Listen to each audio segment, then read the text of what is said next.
سلام، امیدوارم که حالتون خوب باشه.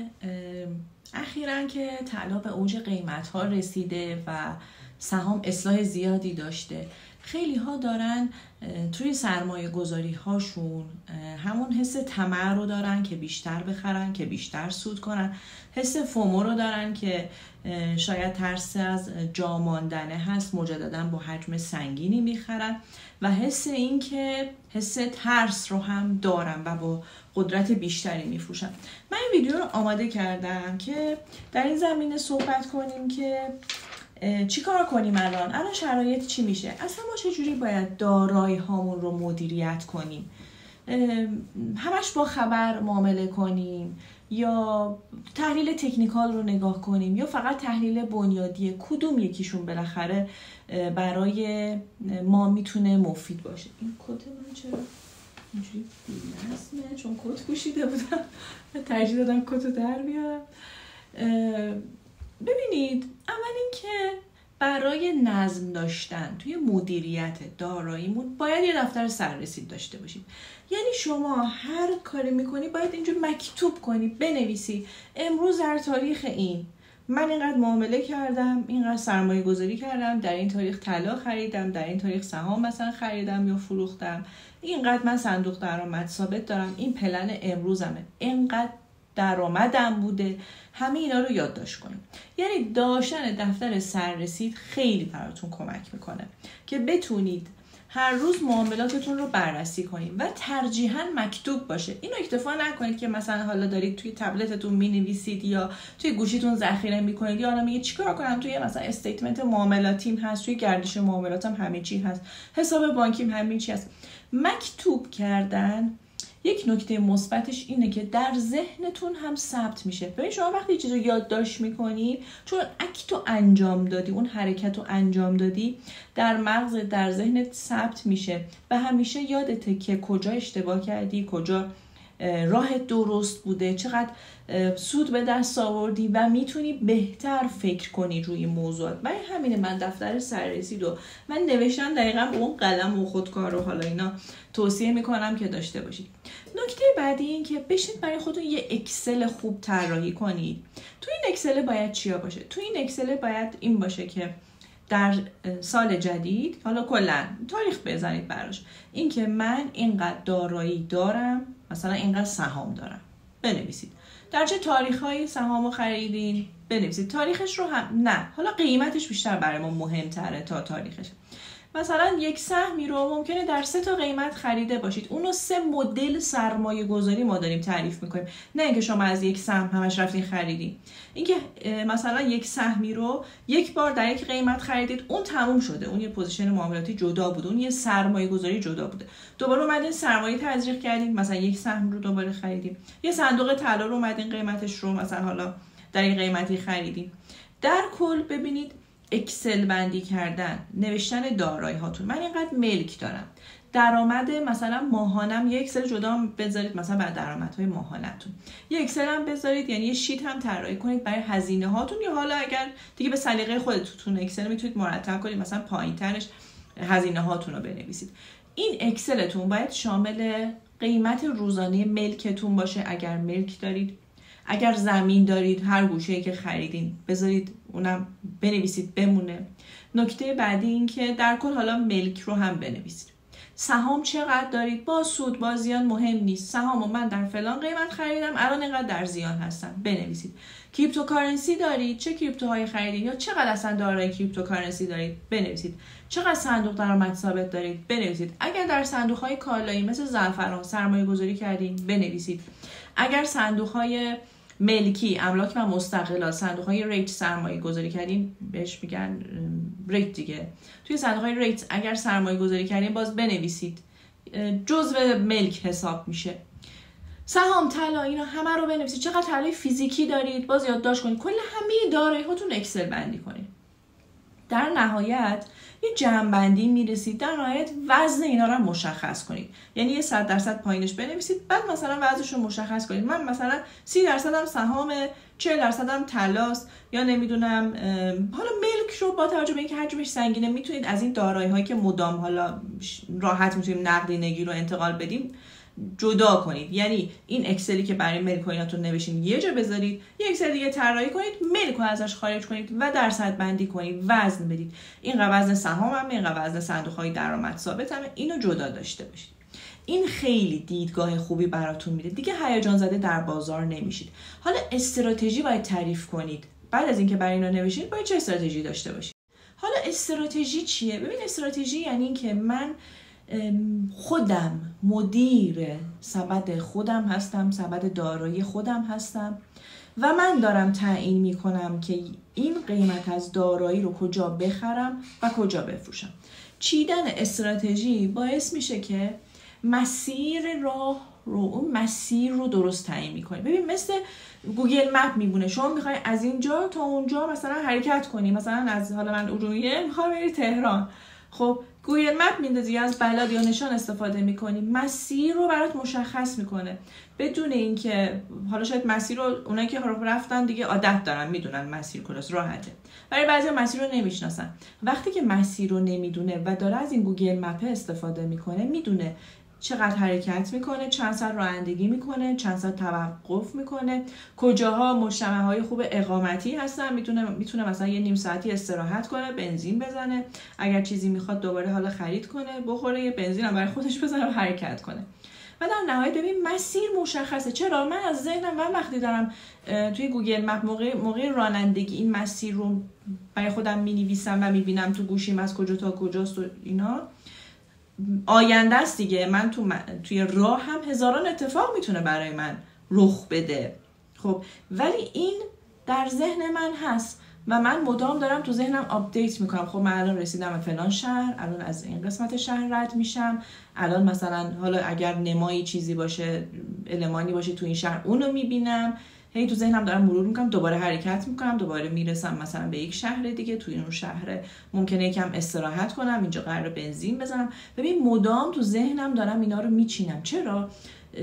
درسته که اتفاق نیفتاده هنوز، ولی مسیر من مشخصه. دقیقاً استراتژی سرمایه گذاری شما مثل همینه، مثل رانندگی میمونه. شما میگی اوکی من این قیمت سهام خریدم، به فلان دلایل سهام افت پیدا کرد، دلایل فاندامنتالی داره، دلایل تکنیکالی داره، دلایل سیاسی اقتصادی داره، این افت پیدا کرد، اوکی واقف هستم، ولی میارزد میخرم، نمیارزد میفروشم، صبر میکنم که دوباره اصلاح کند میخرم. این از سهام تموم. طلا به واسطه بحران جنگ، تورم، نمیدونم تنش‌های سیاسی اقتصادی رشد کرده، اوکی رشد کرد، به یک محدوده مقاومتی مهم رسید. تو محدوده مقاومتی اصولا ما میگیم خرید پرحجم نداشته باشید بهتره، یعنی این چیزایی که ثابت شده. درسته حالا طلا و اونس جهانی مثلا میاد مقاومتش رو میشکنه، ولی برای مایی که مثلا میتونیم سیو سود کنیم، ما که اونس جهانی رو نمیتونیم، حالا میتونیم ترید کنیم، نمیتونیم که بخریم و نگه داریم. حالا پکس گلد و اینا هست، من وارد این دیتیلا نمیشم. به صورت کلی دارم میگم که مثلا طلا میرسه به 8 میلیون، خب یه مقاومت مهمیه. من این محدوده ها اقدام به سیو سود کنم، یا اگر میخوام اضافه کنم خیلی حجم کمتری اضافه کنم، بازار رو رصد کنم، ببینم بازم میشکنه، بازم میره بالا، دوباره اصلاح هم میزنه. بازار همیشه فرصت سرمایه گذاری و فرصت ورود داره، این نکته مهمیه.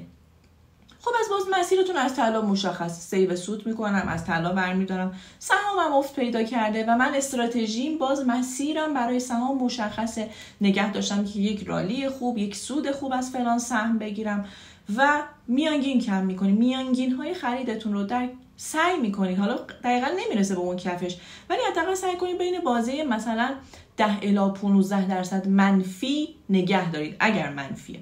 این برای حالت بد بازاره. الان شرایط این هست. خب یه ذره میریم جلوتر، دوباره خب صندوق درآمد ثابت دارم برای پول‌ها، برای خرج‌های روزانه، حالا پول‌هایی که سیو سود کنم، برای خرج‌های روزانه من از این میتونم استفاده کنم و سرمایه گذاری میکنم در صندوق درآمد ثابت. صندوق درآمد ثابتم، پس پلنم مشخصه، استرس ندارم، هر وقت پول نیاز بود میتونم وردارم. اگر شرایط خیلی بحرانی شد، شما باید دارایی هاتون رو خیلی تقسیم کنید بین داراییتون رو، سرمایه‌تون رو بین دارایی های مختلف باید خوب تقسیم کنید که مثلا یک بخشش در بانک باشه، یک بخشش در نقدینگی دم دستتون باشه، یعنی کش باشه، نقد باشه، یه مقدارش طلای فیزیکی باشه، باز یه مقدارش مثلا صندوق های طلا میتونه باشه و هر کدوم هم سختی‌های خودش رو داره. خب نگه داشتن نقد سختی‌های خودش رو داره، نگه داشتن طلای فیزیکی استرس خودش رو داره اگر حجم زیادی باشه. همه اینها مجددا باید هر کدوم جداگانه بررسی بشن. پس اینا نکات مهمی هستن که ما وقتی میایم دارایی هامون رو اکسل بندی میکنیم، وقتی معاملاتمون رو در دفتر و اون پلنمون مینویسیم و اصلا مسیر رو تو ذهنمون ترسیم کردیم، هیچ استرسی نداریم. اگر در بورس سرمایه گذاری میکنین، اونایی که من میدونم بورسی هستن، اونا برای حتی 100% ننشستن به پای سهام. اونا اهداف خیلی بالاتری میخوان. اونا میخوان مثل سال 99، مثل سال 92، مثل 98 و 97 سودهای بالای 200% بگیرن. برای همه شاید ممکنه در کفا بخرن، ممکنه صبر کنن. و این اصلاحهای جزئی بازار چون ترند شروع نشده خیلی در اونا حالا تحت تاثیر قرار نمیده. ممکنه سیو سود کنن و قشنگ میان تکنیکالی میگن خب الان ما یه 20% گرفتیم، یه سیو سود کنیم، دوباره مثلا فلان صندوق اصلاح کرد دوباره میخریم، فلان سهام اصلاح کرد دوباره میخریم. این استراتژی ها رو دارن، یعنی یه جورایی پورتفولیوشون اکتیو هست، پسیو نیست اینجوری بخرن بندازن کنار حالا هر چی شد. حواسشون به پورتفولیوشون هست. ولی اینکه قهر کنن، دیس کنن، نه دیگه تموم شد، نه این مدلی هم نیست. چون اگر اینجوری باشه پس اوکی، این استراتژی شماست، احترام همش قائلیم. شما ببرید همه پولتون رو فقط در یک دارایی بذارید، همش اون دارایی رو فالو کنید و اکسپوژرتون فقط اون دارایی باشه. دیگه سهام و چیزای دیگر رو نه دخالت بدین، نه بخواید فالو کنید، نه اینکه مثلا اعصابتون رو خراب کنید. این هم هست. ولی چیزی که جا میمونید اینه، شما از رشد یک دارایی جا میمونید. اون داراییتون ممکنه یک اصلاحی بزنه و از رشد خوب و استراتژی خوبی که میتونستین از سودهاتون انتقال بدین و حرفه‌ای و تخصصی عمل کنید، از اون جا میمونید. این یکی از معایبش هست. مزایاش اینه که خب درگیر نمیشید، فقط برید سر کار، میایید پولتون رو ماهانه مثلا میدید طلا میخرید، اصلاح هم کرد که دیگه ممکنه اون تو مسیر اصلاحش بخواید صبر کنید که بگید خب طلا همیشه مثلا سودی. حالا طلا تو 1 سال 2 سال اخیر بازدهی خیلی بالاتری داشته، البته بعد از اون ریزش‌های بورس هم زیاد داشته، ولی بورس هم در زمانهای خودش باز اصلاح‌هایی داشته و بعدش رشدهای خوبی هم داشته. یعنی شما چندین بار شاید میتونستین از صندوق‌های درآمد ثابت، نه صندوق‌های اهرامی، خیلی نوسانات خوبی هم بگیرید. پس در کل برگردیم به حرفمون، برگردیم به اون استراتژی و پلن داشتنمون که چقدر میتونه در معاملات به ما آرامش بده. الان شما مثلا ببین خیلی از افرادی که تو فضای مجازی اصلا تهاجمی رفتار میکنن، بعضی ها خب ما حق میدیم بهشون، اینا همشون حق دارن ها. اصلا ما مردم خودمون رو هر چیزی که گفتن واقعا انجام دادن. مثلا گفتن بیان بورس سرمایه گذاری کنید، مردم سرمایه گذاری کردن، اعتماد کردن، بعد مردم اعتمادشون از دست دادن رفتن در طلا سرمایه گذاری کردن. اینا درسته، ولی ما داریم یک فرد رو در نظر میگیریم. من اصلا صحبت ها به صورت کلی برای عموم جامعه نیست. من یک فردی رو تصور میکنم که شما یک نفر نشستی روبروی من و داری از من مشاوره میگیری. حالا من این ویدیو رو مثلا یوتیوب میذارم یا بخشش رو در اینستاگرام هم میذارم و داری از من مشاوره میگیری. من میگم شما یه نوعی اگر میخوای باید این برنامه رو داشته باشی. یعنی اگر میخوای از بازار سرمایه هم سود بگیری و اگر سهامدار هستی و اگر خودت تحلیل خوبی هم داری نسبت به بازار، مثلا رفتی گزارشات مختلف رو خوندی و میگی خب اوکی الان بازار سرمایه برای سرمایه گذاری میتونه مناسب باشه، هر چند بازدهیش یک مقدار طولانی تر باشه. میای سبد میچینی، تقسیم بندی میکنی و استراتژیت تعیین میکنی. استراتژیت هیچ وقت تا زمانی که به هدفش نرسیده یک استراتژی بلند مدته. ببین باز دارم تاکید میکنم، بورس میتونه خیلی سریع رشد کنه، خب یا طلا یا دلار میتونن خیلی سریع جهش داشته باشن، ولی شما در ذهنتون وقتی داری در کفهای قیمتی خریداری میکنی باید اینو بدونی که این رو من برای بلند مدت در نظر گرفتم، این فاصله تا این فاصله است. اگه زودتر اتفاق افتاد چه بهتر، اگر دیرتر اتفاق افتاد من آمادگی دارم، اگر اصلاح کرد من آمادگی دارم که از صندوق درآمد ثابتم مجددا بخرم، من آمادگی دارم که اصلا دیگه نخرم و اصلا به اون بازار کاری نداشته باشم تا اینکه بیاد سود کنه و حالا سود بده و حالا بازارهاشو ترندهاشو اصلاح کنه. اینا هستن. ولی در کل من اون پلنم همیشه در همه دارایی‌ها بلند مدت، مگر اینکه یک اتفاق جدیدی رخ بده. این برای پلن چیدن توی دارایی‌های بلند مدته. در کوتاه مدت یه پولی دست من هست، میخوام معامله کنم، چیکار کنم؟ خب الان برای کوتاه مدتم چند تا نکته رو قبلش باید بدونم. بازدهی میتونه بیشتر باشه، ریسک میتونه بیشتر باشه. نکته بعدی، ریسک میتونه بیشتر باشه، بازدهی ممکنه خیلی کم باشه. ریسک میتونه بیشتر باشه، بازدهی نداشته باشم و زیان کنم، و در مقابل ریسک من میتونه کم باشه که فکر کنم اولش گفتم بازدهی من میتونه بیشتر باشه. همه اینها جمع میشن در یک دیدگاه کوچکی. ببین وقتی میگیم کوتاه مدت دقیقاً این قسمت رو تصور کنید، مثلا دارید میبینید وقتی داریم میگیم بلند مدت شما بازه زمانی بلندتری رو میتونید ببینید، یعنی انگار خودتون بکشید عقب‌تر. خب من از اینجا تا اینجا میتونم یک دید بیشتری داشته باشم و وقتی نزدیکتر میشم دیدم کوچیکتر میشه. وقتی دید شما کوچیکتر میشه یعنی اینکه ریسک هات بالاتره. خیلی از آیتم ها و متغیرها رو نمیبینی. ممکنه در یک بازه کوتاه مدت سود خیلی عالی کسب کنی، ممکنه زیان بیشتری هم کسب کنی. پس برای این باید پلن بچینی. این قبلش اینا رو باید بهش واقف باشی، بدونی و اطلاعات داشته باشی. الان من میام پلن میچینم، من میخوام در یک بازی کوتاه مدتی از سهام یا از طلا نوسان گیری کنم. ریسک به ریوارد من طبق نمودارها و بیشتر طبق تکنیکال باید مشخص باشه. اینقدر ریسک میکنم، مثلا اندازه 5% زیان، اندازه 7% سود هم از بازار میگیرم. این اتفاق میفته. اوکی، میگیرید میذارید کنار. دفعه بعد میاد میگید ای چه خوب، من میتونم هر روز مثلا 7% بگیرم یا 6% بگیرم، چه خوب، پس تکرار میکنم. تکرار شونده نیستن این استراتژی ها. نکته جالبش اینه تکرار شونده نیستن. اگه اینجوری بود هر روز ما از بازار فارکس میتونستیم سودهای خیلی خوبی بگیریم، هر روز از صندوق طلا میتونستیم سودهای عالی بگیریم. اگر استراتژی خیلی دقیق باشه بله میشه انجامش داد، ولی برای یک فردی که تازه داره استارت کار رو میزنه ممکنه چند روز خوب باشه، چند روز بد باشه. حتی افراد حرفه‌ای هم ممکنه چند روز پشت سر هم زیان کنن.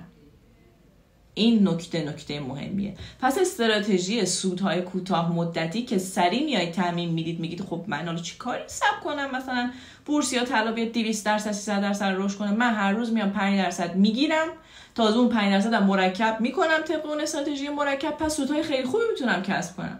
ولی تکرار شونده نیستن، چون دایره دید شما کوتاهه، چون در کوتاه مدت نوسانات خیلی زیاد هستن. پس شما نمیتونید این سودها رو مدام به صورت تکرار شونده کسب کنید، ولی میتونید مدیریتش کنید. یعنی اون سودی که گرفتی و که من 7% روزم رو گرفتم، ممکن این 7% حالا جمع کنیم مثلا بشه 15% در روز. این سودی که من گرفتم یک صندوق درآمد ثابت چقدر بهتون سود میده؟ 2.7% دیگه. حالا صندوقی که مثلا 35% اینا. خب حالا شما باید جوری تنظیم کنید که این سودی که به صورت روزانه کسب میکنید در مجموعه مثلا 1 ماه یا حالا 3 ماه در نظر بگیرید، در مجموعه، حالا من باز 1 ماهش رو میگم، در مجموعه 1 ماه باید بالاتر از اون صندوق درآمد ثابته باشه. اینجوری میتونید سودهای روزانه‌تون رو خوب انباشت کنید و خوب سیو سود کنید. حالا نکته بعدی که باید بهش توجه کنید اینه که توی 1 ماه شما ممکنه 5% سود کنید، توی 1 ماه 10% زیان کنید، توی 1 ماه 30% سود کنید، توی 1 ماه 2% سود کنید، 5%. اینا ثابت نیستن، اینو بدونید. و این سودها رو در نهایت باید جوری تنظیم کنید که برآیندش بیشتر از اون صندوق درآمد ثابتتون باشه. خودتون رو با هیچ کس مقایسه نکنید. فلانی 200% گرفت، فلانی روزی 100% میگیره، فلانی $10,000 معامله میکنه، فلانی اینقدر 5 لات میزنه. با هیچ کس مقایسه نکنید. خودتون رو با اون دانشی که کسب کردین و اون پلن معاملاتی که نوشتین با همون پیش ببرید. حالا توی دفتر معاملاتیتون هر روز اون نکته‌ای که اتفاق میفته در بازار و در اون بازار فعال هستین رو یادداشت کنید. مثلا شما تریدر فارکس هستی، CPI رو داری بررسی میکنی، لحظه وقوع CPI چه منفی چه مثبت چند پیپ طلا بالا پایین شد، چند پیپ شاخص دلار تغییر پیدا کرد، اینو یادداشت کنید. بعدش بازار در سشن های بعدی مثلا نیویورک، سیدنی یا توکیو چه واکنشی نشون داد. اونا رو هم یادداشت کنید.